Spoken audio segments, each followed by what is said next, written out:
now that we have our 2 images of Andrew cut out and ready to use and saved as smart objects, let's go ahead and open up those stock images that we had saved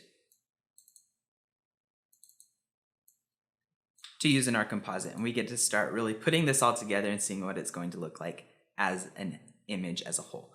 So let's go through these real quick.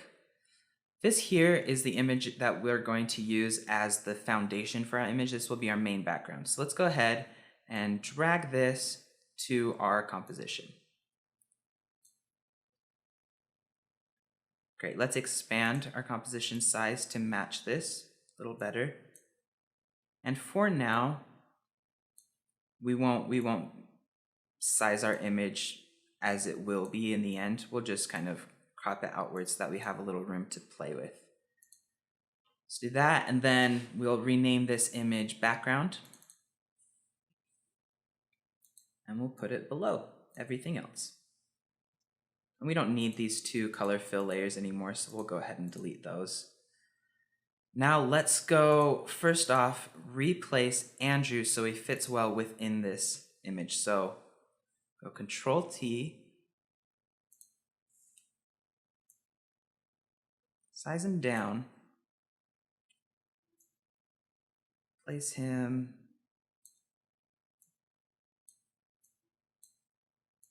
in here like this, something like that. Then we'll turn on Andrew Rescue. Andrew Rescue needs to be below Andrew because he's behind him in the picture.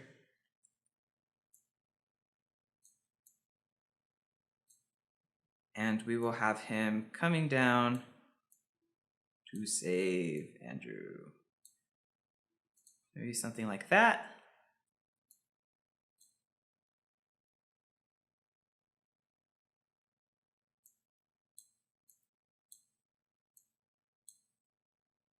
Okay, and I think I want to size these both up a little bit better, or a little bit bigger. So I'll go ahead and do that. The great thing is we're using smart objects, right? So it doesn't matter how many times we scale them up and down. They will always remain fully sharp, fully crisp. And we can make as many adjustments as we need to. Let's go ahead and add, what I want to do next is add some bubbles like this as an overlay. So we'll go to this picture, drag it on here, and bring it below our 2 other images, and we will see what we can do with this. Let's scale it up a bit.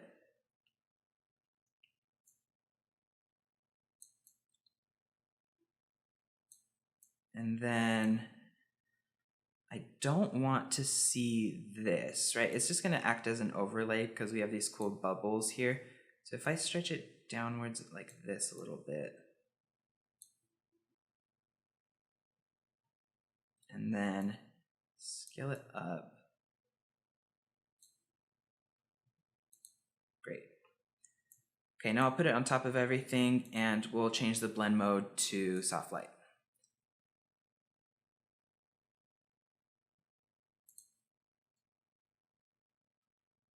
Okay, so you can see with and without that, it's just adding some elements, but it's adding elements over our subjects here. So it's gonna help to really place them within the scene. Because we're using soft light, it's going to increase the saturation quite a bit, especially when we have a blue and a blue. So what I'll do with these layers that we're adding is I will add hue saturation adjustment. Actually, we'll go to vibrance. I'll bring the saturation down and then apply that to the layer beneath. And now this layer isn't going to affect the color of the background and the overall image, but it will affect the luminance values. Because we're using soft light blend mode, wherever it was dark on this image, it will make it a little darker. Wherever it was light, like in these bubbles, it will make it a little bit lighter. So we can add some contrast to our overall image that way. Now let's go ahead and bring in some more. So I'll exit out of the ones I've already used.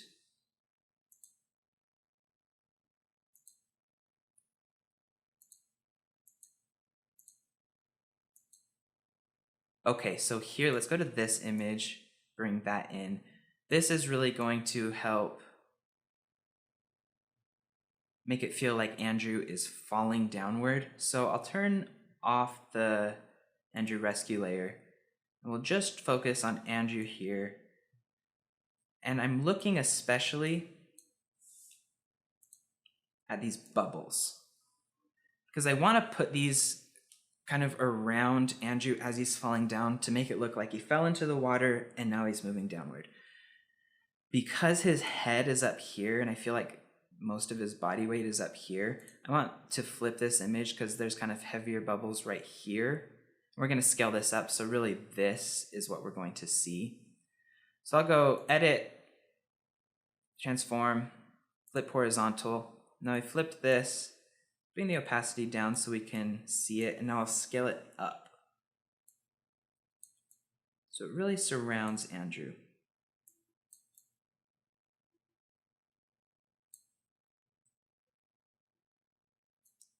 Go ahead and stretch it up as well.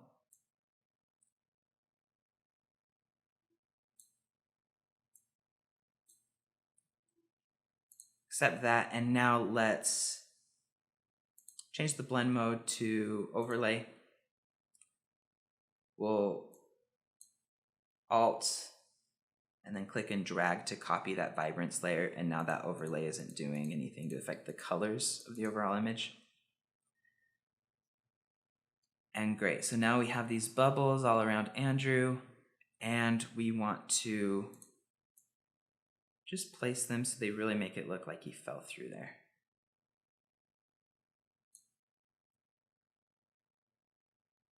Okay, so let's add a layer mask to this layer.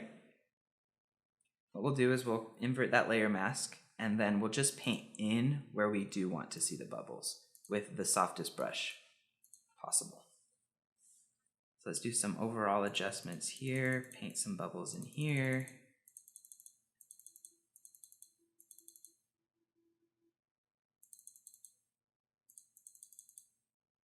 And let's get more specific around his body, making sure that we have bubbles all around here.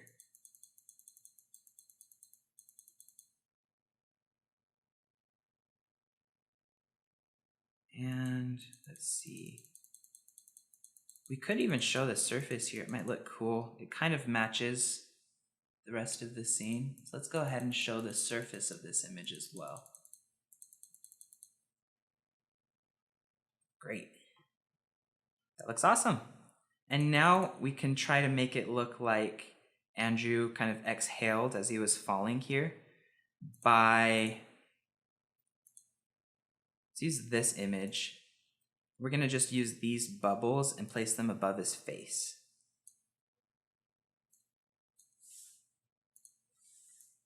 So bring the opacity down and try to place this believably. So we'll scale it down quite a bit.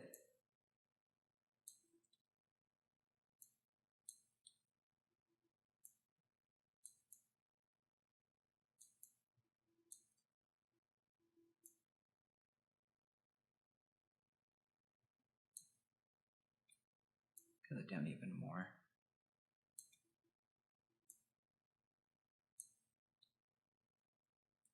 Okay, like that. Change the blend mode to either overlay or soft light. Do soft light. Bring that vibrance adjustment layer here. And now we'll add a curve to this as well to match the tonal values of the rest of the picture. So we need to clip it there, and then I need to bring up the shadows here.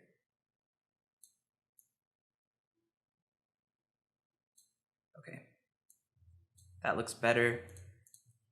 Now let's go ahead and add a layer mask to this layer, invert it, and paint back in where we do want to see those bubbles.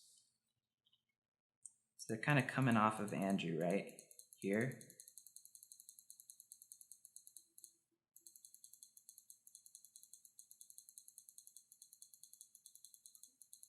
Okay, and I'm definitely going to need to readjust the curve that we made there.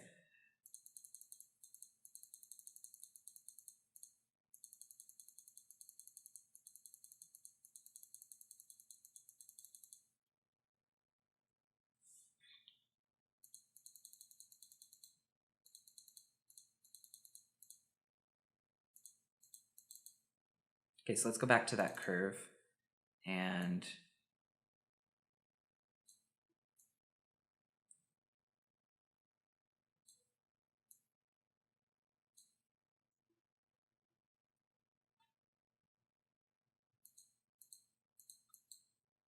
thing is I don't want to get rid of all the detail.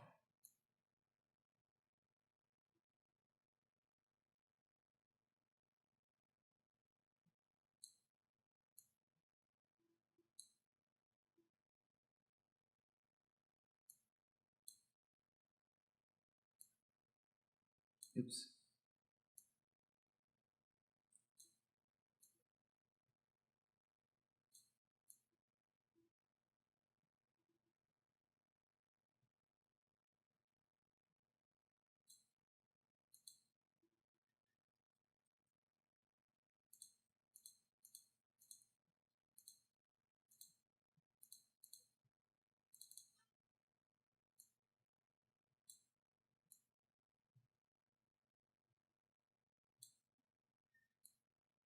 Okay, and then let's just go ahead and dodge and burn directly onto this layer. So we'll go to the dodge tool, target the shadows.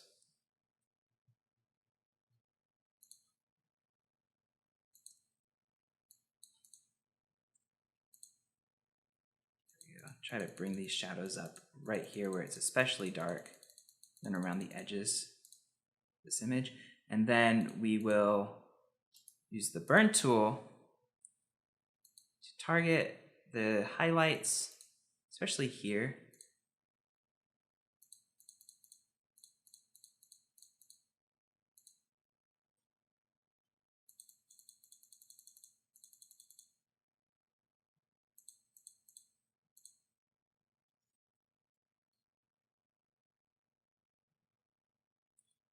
Okay, and now let's just bring the opacity of this layer down a bit. Great. So now we just have some more bubbles, more area specific bubbles, I guess.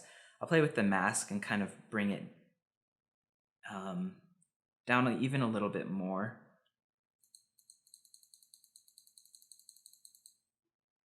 Oh, that was my smudge tool. I want my brush.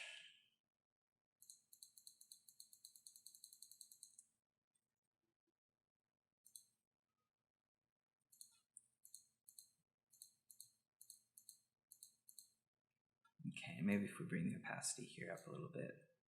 Yeah, we'll bring the opacity up and just mask out a little more. And I think I went too far with the masking, so I'll bring my brush size down, lower the opacity of my brush. Just again, paint up here to add some bubbles. And then make sure that it's a nice smooth transition. Great. Okay, and this is coming together nicely. Now we'll turn on the other Andrew layer back here. Now I want to bring them a little lower.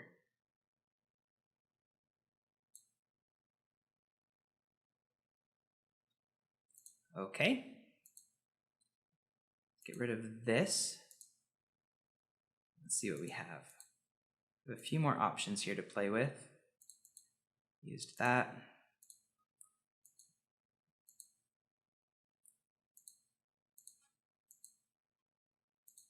Okay, let's go back to our image. The other water images we were going to use to like as overlays over the overall image. So right now let's not worry about those. Let's in fact create a group of all of the water overlays and we'll call it water. Water. Great, so we have water, Andrew, Andrew rescue, and our background.